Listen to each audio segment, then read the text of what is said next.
الحمد لله رب العالمين والعاقبة للمتقين والصلاة والسلام على سيد الأنبياء والمرسلين وعلى آله وأصحابه أجمعين أما بعد أعوذ بالله من الشيطان الرجيم بسم الله الرحمن الرحيم وَأَتِمُّوا الْحَجَّ وَالْعُمْرَةَ لِلَّهِ صدق اللہ العظیم وصدق رسولہ النبی الکریم ان اللہ وملائکتہ یصلون علی النبی یا ایہا الذین آمنوا صلوا علیہ وسلموا تسلیما الصلاۃ والسلام علیک یا سیدی یا رسول اللہ وعلى آلك وأصحابك يا سيدي يا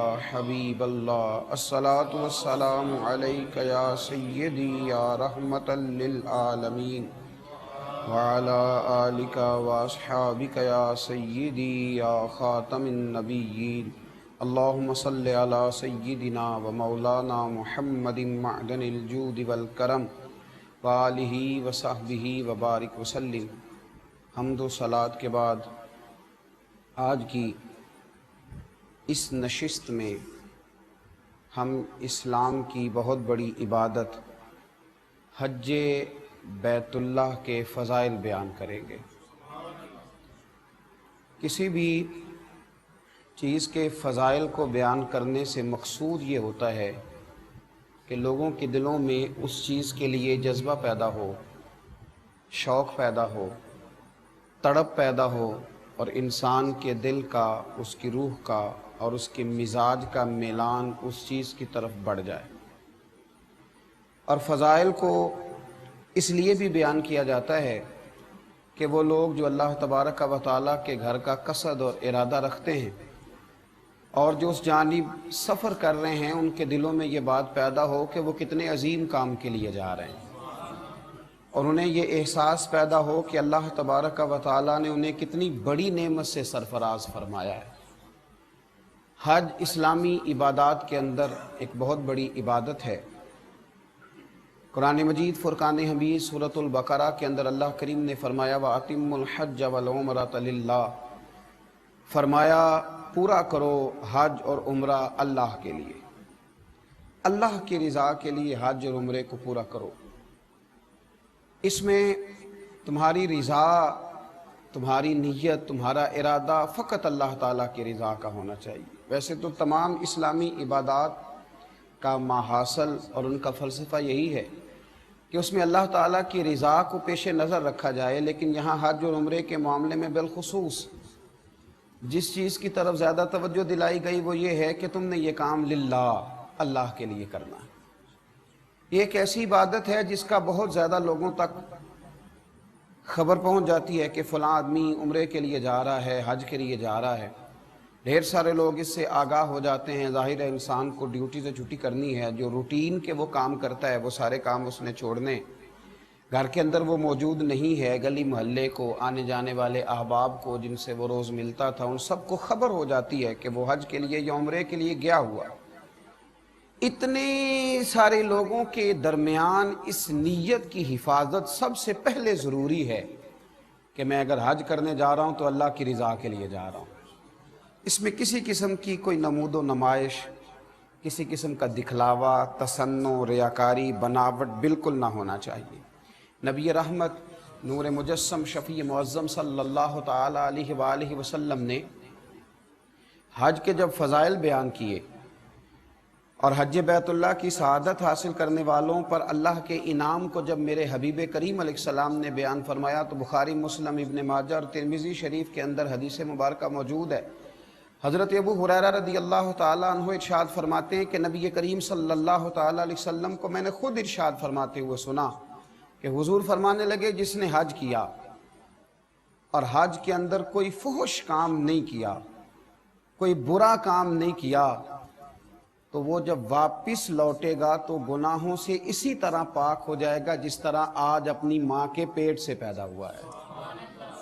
پہلے دن کا بچہ ہے، اس کے ذمے کوئی غلطی نہیں ہے، کوئی گناہ نہیں ہے، اس کے ذمے کوئی قرض نہیں ہے، اس کے ذمے کسی قسم کا کوئی فی الحال حقوق والا معاملہ نہیں ہے، ابھی وہ نابالغ ہے، اس پر کسی قسم کے فرائض لاگو نہیں ہیں، تو جس طرح وہ پہلے دن کا بچہ ہر گناہ سے پاک ہے، ہر حق سے بری ہے، اللہ تبارک و تعالیٰ نے اسے بالکل گناہوں سے پاک رکھا ہوا ہے، اسی طرح یہ شخص جو حج کر کے آیا ہے اللہ اسے بھی سارے گناہوں سے پاک فرما دیتا ہے، اسے پاک صاف کر دیا جاتا ہے۔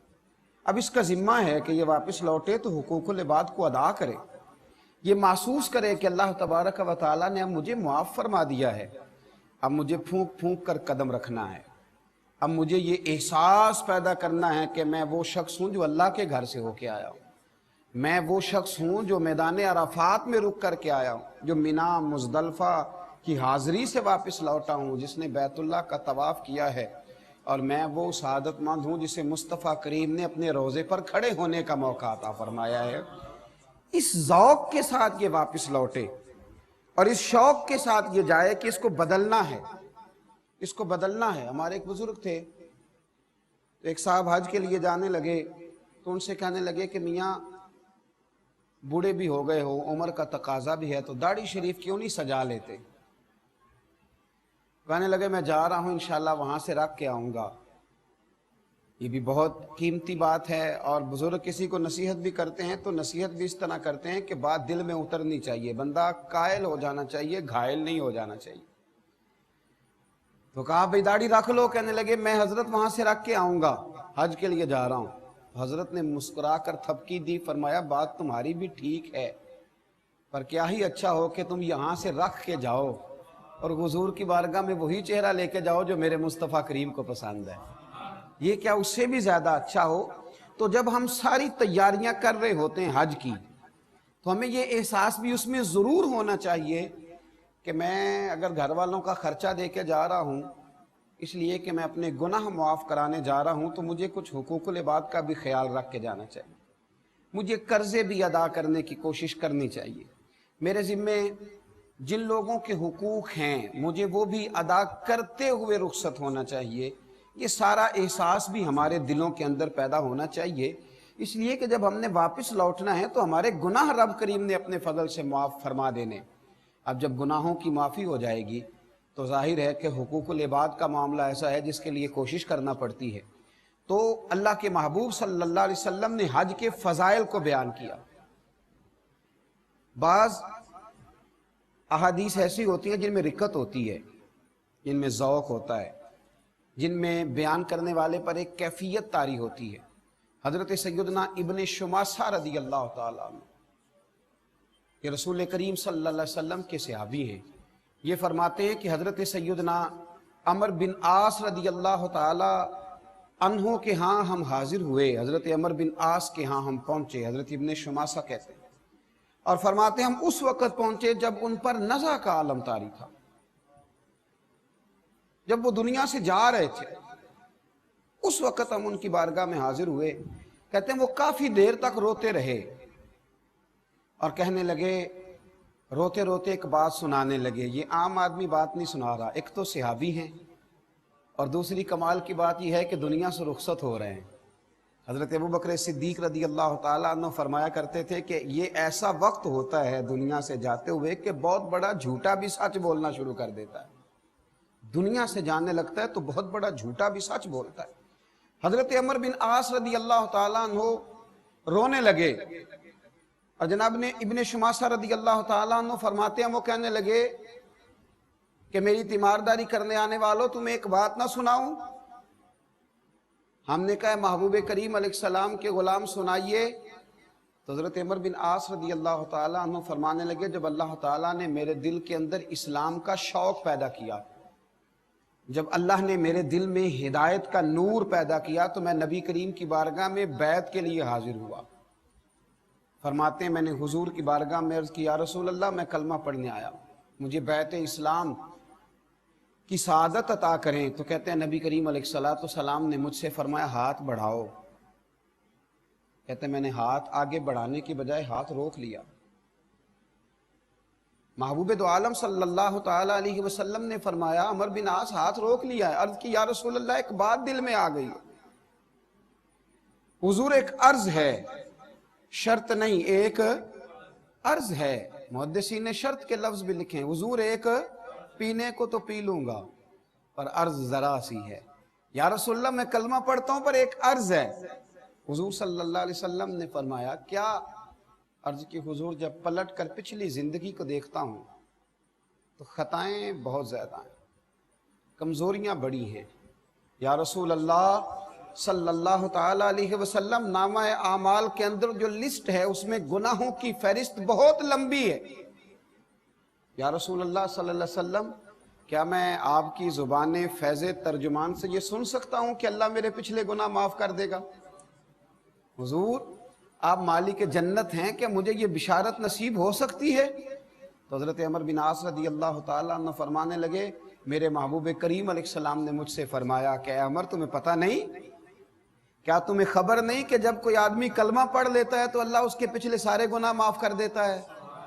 اور کیا تمہیں خبر نہیں کہ جب کوئی آدمی دین کے لیے ہجرت کرتا ہے تو اللہ اس کے پچھلے سارے گناہ معاف کرتا ہے؟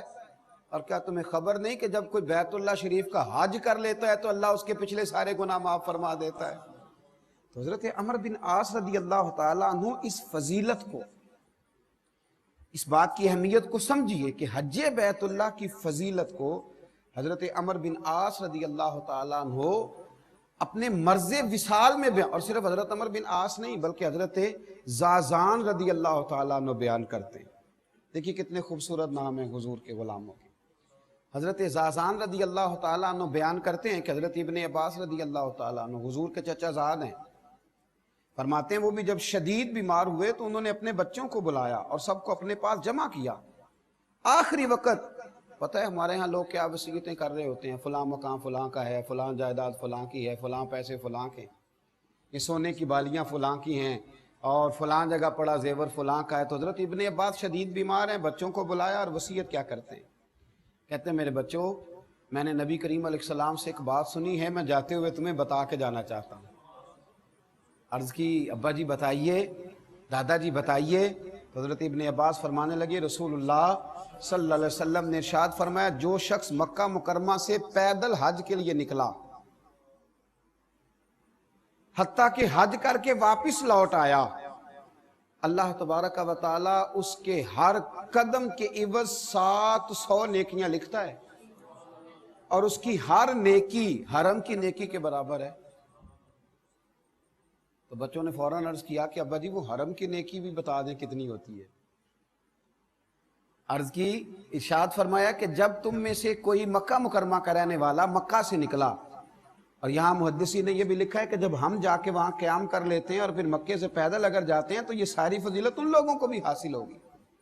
حضرت ابن عباس فرمانے لگے مکے کا کوئی رہنے والا اگر مکہ مکرمہ سے نکلا اور پیدل حج کے لیے وہ پہنچا تو حج کر کے واپس لوٹ آنے تک ہر قدم پر اللہ 700 نیکیاں عطا کرے گا، اور اے میرے بچوں یہ ہر نیکی حرم کی نیکی کے برابر ہوگی۔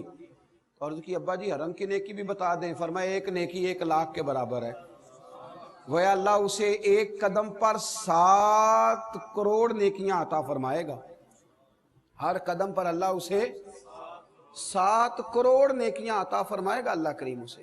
تو صحابہ کرام نے حج کو اتنی اہمیت دی، اتنی فضیلت اس کی سمجھی، اس کا اتنا بڑا درجہ سمجھا۔ حضرت فضیل بن عیاض رحمت اللہ تعالیٰ علیہ فرمایا کرتے تھے کہ میں ایک ایسے شخص کو بھی جانتا ہوں، اگرچہ وہ مکے سے بہت دور کا رہنے والا نہیں تھا، پر جب وہ مکہ شریف آیا نا حج بیت اللہ کی سعادت حاصل کرنے، تو وہ اس ذوق سے نکلا کہ ہر 2 قدم پر اس نے 2 نفل ادا کیے، ہر 2 قدم پر اس نے 2 نفل پڑھے۔ اللہ کرے ہمیں سمجھ آئے اس بات کی، یعنی حج کرنے جا رہا ہے، ہمارے ہر 2 قدم پر ایک نئی فوٹو آ رہی ہوتی ہے، ہر 2 قدم پر اس نے 2 نفل پڑھے۔ حضرت فضیل بن عیاض کہتے ہیں میں نے اس سے کہا کہ اس انداز میں حج، کہتے ہیں وہ رو پڑا، کہنے لگا اور سوچتا ہوں میں کہاں اور رب کریم کا گھر کہاں، اس نے بلایا ہے تو میں ہر قدم پر شکر ادا کرتا ہوا جا رہا ہوں، ہر لمحہ اس کی بارگاہ ناز میں میرا وجود سپاس گزار ہے، میرے وجود کے رونگٹے بھی اس کا شکر ادا کرتے ہیں، میں کہاں اور مالک کا گھر کہاں، اس نے بلا لیا۔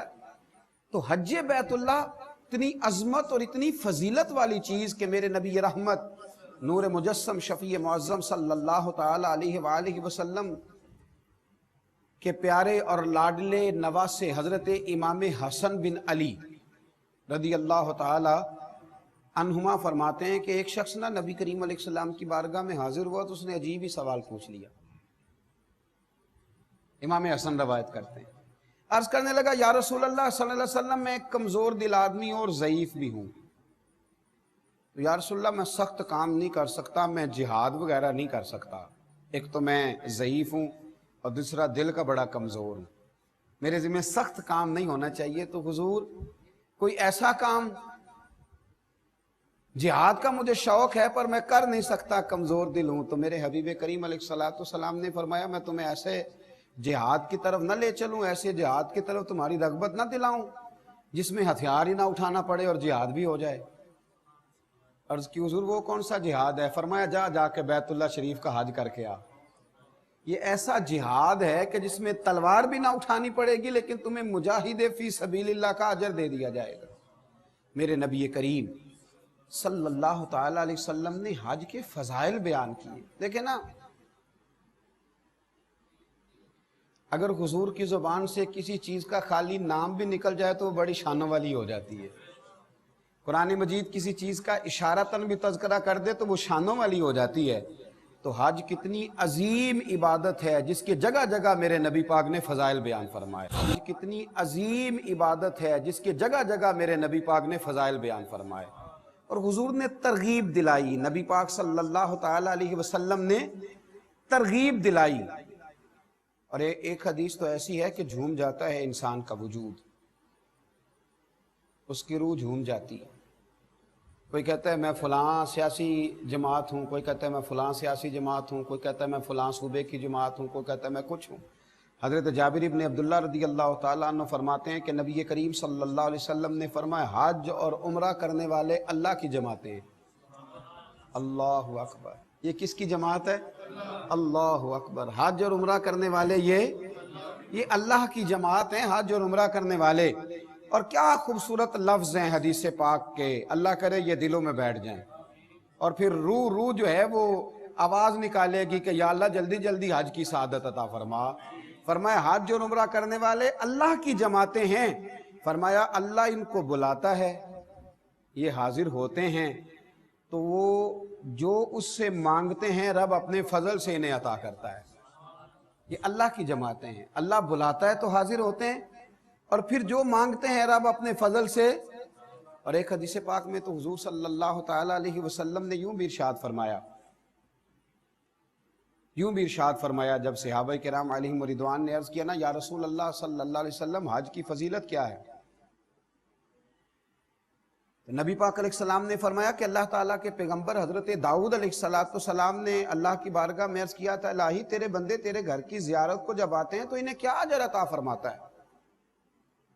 یہ جو آ گئے اتنے سارے تو انہیں کیا اجر عطا کرتا ہے؟ اتنے سارے بندے تیری بارگاہ میں حاضر ہو گئے تو کیا اجر عطا کرتا ہے؟ اللہ اکبر۔ تو اللہ کریم نے فرمایا کہ ہر زائر کا حق ہوتا ہے کہ جس کی زیارت کرنے آیا ہے اسے کچھ نہ کچھ عطا کرے۔ فرمایا اے داؤد ان بندوں کا مجھ پر حق ہے، یہ اس کی شان کریمی ہے، ورنہ اس پر کس کا حق ہے؟ فرمایا میرے بندوں کا مجھ پر حق ہے، دنیا میں انہیں خیریت اور عافیت عطا کروں گا، اور جب قیامت میں مجھ سے ملیں گے تو ان کی بخشش کر دوں گا۔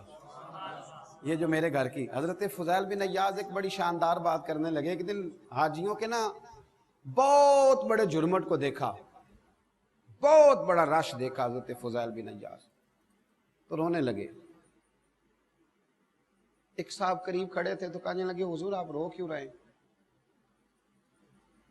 تو آپ فرمانے لگے دعائیں ساری قبول ہو گئی ہیں اس لیے رو رہا ہوں، ساری دعائیں قبول ہو گئی ساری۔ اس نے کہا حضرت آپ کو کیسے پتا چلا ساری دعائیں قبول ہو گئی؟ فرمایا مجھے اپنے رب کی رحمت اور اس کا کرم نظر آ رہا ہے، دعائیں قبول ہو گئیں۔ کہا کس طرح؟ آپ فرمانے لگے یہ ہزاروں لاکھوں لوگ آئے ہیں، مجھے بتلاؤ اتنے لوگ اکٹھے ہو کہ اگر کسی دنیا دار کے دروازے پہ جائیں گے تو وہ مانے گا کہ نہیں مانے گا؟ وہ شخص بھی رونے لگا، کہنے لگا حضور بالکل مانے گا۔ تو فرمایا ہم تو رب کریم کے دروازے پہ آئے ہیں، وہاں تو ایک بندہ جا کے آنسو بہا دے تو وہ مان لیا کرتا ہے، ہم تو لاکھوں ہزاروں آئے ہیں۔ میرے دل میں احساس پیدا ہوا ہے کہ رب سب کی دعائیں قبول فرمائے گا، سب پر فضل کرے گا، سب کے لیے رحمت فرمائے گا۔ حج اتنی بڑی سعادت ہے، اتنی بڑی نعمت ہے، اتنی بڑی عظمت ہے، بس حاجی کو سمجھنا چاہیے، ان فضائل کی روشنی میں اسے خیال کرنا چاہیے کہ میں کون ہوں، میرا مقام کیا ہے، مجھے بلایا گیا ہے، مجھے دعوت دی گئی، میں اللہ کی بارگاہ میں حاضر ہو رہا ہوں، میں کسی معمولی سفر پر نہیں جا رہا، میں کسی عام فلائٹ پہ سوار نہیں ہوں، یہ کوئی عام سا روٹین کا کوئی ماحول نہیں ہے، میں وہ ہوں جسے رب کریم نے اپنی بارگاہ ناز میں حاضر ہونے کا موقع دیا ہے۔ میں اس کے گھر کا دیدار کروں گا، میں اس کے گھر کی زیارت کروں گا، میں حجر اسود کے بوسے لوں گا، میں آب زمزم کے جام پیوں گا، میں جب عرفات میں جاؤں گا تو رب کریم سارے گناہوں کو معاف فرمائے گا، میں اس کی بارگاہ ناز میں حاضر ہونے کے لیے جا رہا ہوں۔ میرے نبی کریم رؤوف الرحیم سید عالم صلی اللہ علیہ وسلم نے فرمایا، اللہ حاجی کی بھی مغفرت فرماتا ہے، اور حاجی جس کے لیے دعا کرتا ہے اللہ اس کی بھی بخشش فرماتا ہے۔ اب دیکھیے نا، میدان عرفات میں جو سب سے زیادہ کرنے والا کام ہے وہ دعائیں کرنے والا ہے۔ میدان عرفات کی کوئی لمبی چوڑی عبادت نہیں ہے، 2 رکعتوں کی نماز ظہر ہے، 2 رکعتوں کی نماز عصر ہے، وہاں کرنا کیا؟ دعا، کھل کے دعا، کھل کے۔ حضرت ابراہیم ابن ادم کو لوگوں نے دیکھا کہ اتنی دعائیں مانگتے، اتنی دعائیں مانگتے، اور ایک دعا جب ایک دفعہ مانگ لیتے تو دوبارہ اس کو دہراتے ہی نہیں۔ میدان عرفات میں مانگتے جا رہے ہیں، مانگتے جا رہے ہیں، مانگتے جا رہے ہیں، ایسے جیسے سامنے لسٹ کھلی ہوئی ہے۔ ایک صاحب نے عرض کی، حضور آپ کا میدان عرفات میں نے عجیب ہی منظر دیکھا ہے کہ آپ دعائیں مانگتے جا رہے ہیں، مانگتے جا رہے ہیں، اور جو لفظ ایک دفعہ ادا کرتے ہیں دوبارہ ادا نہیں فرماتے، نہیں دعا مانگتے ہیں۔ تو آپ فرمانے لگے، دامان کرم بھی تو کھلا ہوا ہے نا، اس کی رحمت کے دروازے بھی تو کھلے ہوئے ہیں نا، یہاں دعا مانگنے آیا ہوں۔ میرے رسول کائنات صلی اللہ علیہ وسلم نے فرمایا، اللہ حاجی کی بھی بخشش کرتا ہے، اور حاجی جس کے لیے دعا کر دے اللہ اس کی بھی بخشش فرماتا ہے۔ تو حاجی کی توجہ رہنی چاہیے دعاؤں پر، التجاؤں پر، مانگنے پر۔ وہ دروازہ کرم تک پہنچ گیا، رب کریم تو ہر جگہ ہی عطا کرتا ہے، لیکن وہاں تو خدا کی رحمتیں چھما چھم برس رہی ہیں۔ خدا را حاجی کسی اور جگہ مصروف نہ ہو جائے، کبھی بھی اپنی توجہ کو بٹنے نہ دے، کبھی بھی دائیں بائیں اس کا ذہن نہ گھومے، پورے انہماک سے، پورے ذوق سے، پورے شوق سے، پوری توجہ سے، پورے پیار سے لگا رہے، رب کریم سے مانگے، دعائیں کرے، التجائیں کرے، اس کی بارگاہ ناز میں حاضر ہے۔ میرے رسول کریم رؤوف الرحیم سید عالم صلی اللہ تعالی علیہ وسلم نے فرمایا، ترغیب و ترہیب میں موجود ہے، فرمایا حاجی اپنے اہل خانہ میں سے 400 افراد کی سفارش کرے گا قیامت کے دن، 400 افراد کی سفارش کرے گا، 400 افراد کی۔ اصل میں بات بہت بڑی کر دی ہے میں نے، 4 آدمی کو کوئی بندہ نوکری لگوا دے تو اس کا چرچا ہو جاتا ہے، جب 4 لوگوں کو حفظ کرا دیا جائے یا 4 بچوں کو عالم بنا دیا جائے تو اس کے پوسٹر چھپتے ہیں اور جگہ جگہ لگتے ہیں۔ ہم یہ کوئی عام فرمان نہیں، یہ مصطفیٰ کریم علیہ السلام کا فرمان ہے، آپ معمولی بات سمجھتے ہیں؟ اور آپ جب الجھے ہوئے ہوں، جب آپ پریشان ہوں، جب آپ تکلیف میں ہوں، جب آپ آزمائش میں ہوں، اس وقت جو تسلی کا بول بول دے اسے بھی پیار ہو جاتا ہے۔ میدان محشر سے بڑی بھی کوئی آزمائش ہوگی، قیامت کی سختیوں سے بڑا بھی کوئی منظر ہوگا، جہاں قرآن کہتا ہے کہ ماں بیٹے کو، باپ بیٹے کو، قرآن و سنت بتاتا ہے بھول جائیں گے لوگ ایک دوسرے کو۔ اس مقام پر حاجی اپنے آپ کو معمولی نہ جاننا، خبردار کہیں اور نہ کھو جانا، خبردار تیری تصویریں اور تیرا دنیا کو بتلانا اور تیرا ریاکاری اور تصنع کہیں تیرا ذوق نہ ضائع کر دے۔ سمجھ اس بات کو، مدینے کے چاند نے فرمایا ہے، آمنہ کے پیارے لال نے ارشاد فرمایا ہے، حضور علیہ السلام نے فرمایا، لوگو تمہارا وہ مقام ہے کہ اپنے اہل خانہ میں سے، اور میں تو کہتا ہوں اللہ کی رحمت سے بعید نہیں ہے، دوست احباب میں سے بھی اس کا کرم ہے، اس کی رحمت ہے۔ فرمایا 400 افراد ایسے ہوں گے جو حاجی کی سفارش سے اللہ انہیں جنت عطا کر دے گا۔